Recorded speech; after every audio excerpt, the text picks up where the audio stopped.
Cold didn't just kill on the Eastern Front, it erased armies. The Eastern Front was a cold that actively tried to kill you. The Eastern Front wasn't just another battlefield. It was a war against climate itself. Winters routinely dropped below -30 degrees Celsius. Wind stripped heat from bodies faster than muscles could produce it. Frostbite wasn't an injury, it was a daily risk. This forced soldiers, especially those who survived multiple winters, to rethink warmth from the ground up. Not more clothing, better heat management. The enemy wasn't cold air, it was heat loss. Here's the part most people miss. Cold itself doesn't kill you. Heat loss does. The hidden thermal trick that changed everything. The trick was layered dead air insulation combined with reflective heat trapping, created using nothing more than clothing, improvised barriers, and positioning. Soldiers began separating layers instead of compressing them. This mattered more than thickness. When clothing is tight, heat escapes. When layers are spaced, they trap pockets of still air. Those air pockets become insulation. The body heats them, and once heated, they slow further heat loss dramatically. But the real genius came next. They added a heat mirror. Using the body's own heat against the cold, veteran soldiers began lining the inside of coats or shelters with anything that could reflect radiant heat back toward the body. Oilcloth, waxed fabric, even smooth leather or treated paper. Sometimes it was as simple as turning a coat lining inward or adding a shiny ration wrapper inside a boot or chest layer. This created a crude radiant barrier. Your body constantly emits infrared heat. In open air, it disappears. But when reflected, it bounces back toward the skin, raising the microclimate temperature around the torso. No fire, no smoke, no movement, just physics doing the work. Ground insulation was the real heat multiplier. Now this is where survival knowledge went from clever to life-saving. Soldiers learned that insulating from the ground mattered more than insulating from the air. Many who froze didn't die standing. They died sleeping. So they elevated themselves. Branches, ammunition crates, spare clothing, backpacks, even weapons were placed under the body. Anything to break contact with frozen earth. A soldier lying directly on snow lost heat up to 5 times faster than one lifted just a few centimeters. Some even dug shallow trenches and lined them with pine boughs, straw, or torn uniforms, then covered themselves loosely to trap warmth without sealing moisture in. The result wasn't comfort, it was survival. Moisture was the silent killer. Another hard-earned lesson was sweat equals death.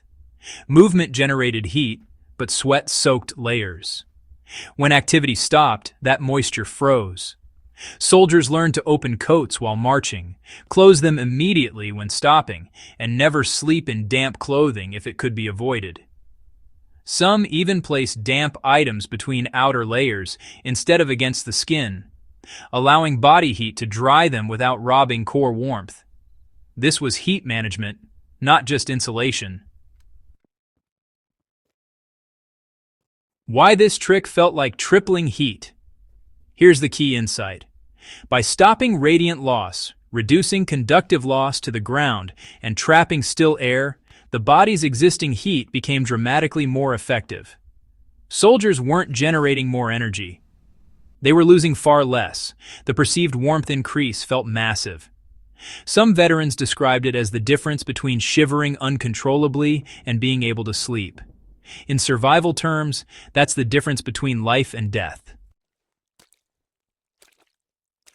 This knowledge wasn't written down, it was passed on. No manual explained this. It spread through observation and word of mouth. Veterans taught replacements. Soldiers copied what worked. Units that learned these tricks early suffered fewer cold casualties. Both Axis and Soviet forces independently developed variations of the same principles. Not because they shared notes, but because physics doesn't care about uniforms. The cold taught everyone equally. Why do modern people still get this wrong? These days, folks just assume that survival is all about having better gear, thicker jackets, high-tech fabrics, you name it. But honestly, so many cold injuries still happen because people compress their insulation, sit right on the ground, or trap moisture against their skin.